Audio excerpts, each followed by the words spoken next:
မင်္ဂလာပါအသက်50ကျော်60ဝန်းကျင်မိတ်ဆွေတွေကျွန်တော်ခုပြမဲ့လေ့ကျင့်ခန်းလေး3ခုကိုဒီဇင်ဘာလကုန်ထိနေ့စဉ်ထည့်သွင်းလေ့ကျင့်ကြည့်ဖို့အကြံပြုချင်ပါတယ်2026ကိုရောက်တဲ့ချိန်မှာမိတ်ဆွေကအခုတည်းပို့ပြီးခန္ဓာကိုယ်ဟန်ချက်ထိန်းနိုင်မှုနဲ့လမ်းလျှောက်တဲ့နေရာတွေမှာပုံကောင်းဝင်လာမှာကိုတွေ့ရမှာဖြစ်ပါတယ်ဗျပထမဆုံးလေ့ကျင့်ခန်းလေးကတော့ခြေထောက်ကိုပုံမှန်တိုင်းလေးရက်ထားမယ်လက်ကိုအနည်းငယ်ကာထားမယ်ခြေထောက်ကိုတစ်ဖက်ချင်းစီဘေးကိုမြောက်မယ်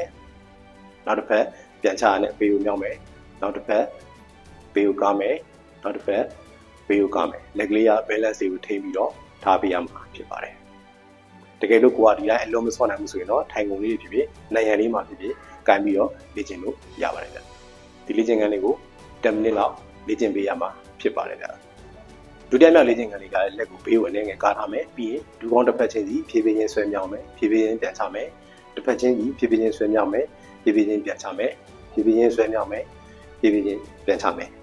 လေ့ကျင့်ခန်းလေးကလည်းခန္ဓာကိုယ်ဟန်ချက်ထိန်းနိုင်မှုအတွက်အထောက်အကူပြုတဲ့လေ့ကျင့်ခန်းလေးဖြစ်ပါတယ်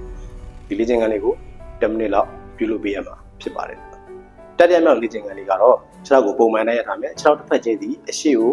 လှမ်းမယ်ပြန်စုမယ်ဘေးကိုကားမယ်ပြန်စုမယ်နောက်ကိုစုံမယ်ပြန်စုမယ်ပြီးရင်နောက်တစ်ဖက်အရှိကိုခြေပြားရဲ့လှမ်းထိမယ်ပြန်စုမယ်ဘေးကိုခြေပြားရဲ့လှမ်းထိမယ်ပြန်စုမယ်နောက်ကိုခြေပြားရဲ့လှမ်းထိမယ်ပြန်စုမယ်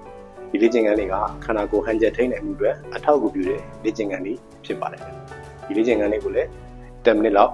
ပြုလုပ်ပေးရမှာဖြစ်ပါတယ်